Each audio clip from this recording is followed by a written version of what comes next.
Back pain, neck pain, disc problem ఉన్నవాళ్ళు journey చేయొచ్చా అనే విషయం గురించి తెలుసుకుందామండి.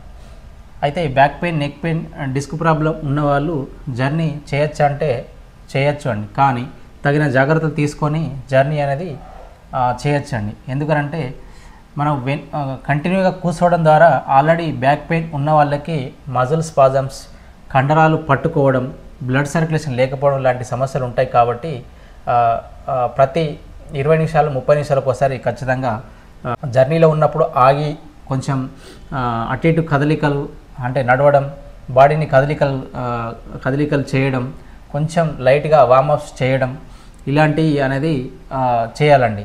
దాంతోపాటు మనం కూర్చునే విధానం కూడా నిటారుగా ఉండాలండి. వెన్నుపాము ఇలా ఉండకూడదు, సో నిటారుగా ఉండాలి. దాని ద్వారా ఏంటంటే వెన్నుపాముకి రిలాక్సేషన్ అనేది చాలా దొరుకుతుంది, నొప్పి కూడా తగ్గుతుంది, బ్లడ్ సర్క్యులేషన్ కూడా పెరుగుతుంది. సో కాబట్టి ఇలాంటి టిప్స్ని పాటించి జర్నీ అనేది మాత్రమే చేయొచ్చండి. సో ఇలాంటి టిప్స్ పాటించకుండా జర్నీ మాత్రం చేయకూడదండి. మరిన్ని టిప్స్ కోసం మా ఛానల్ని ఫాలో కండి. మంచి విషయాన్ని తెలిస్తే కొంతమందికి షేర్ చేయండి. థ్యాంక్ యూ అండి.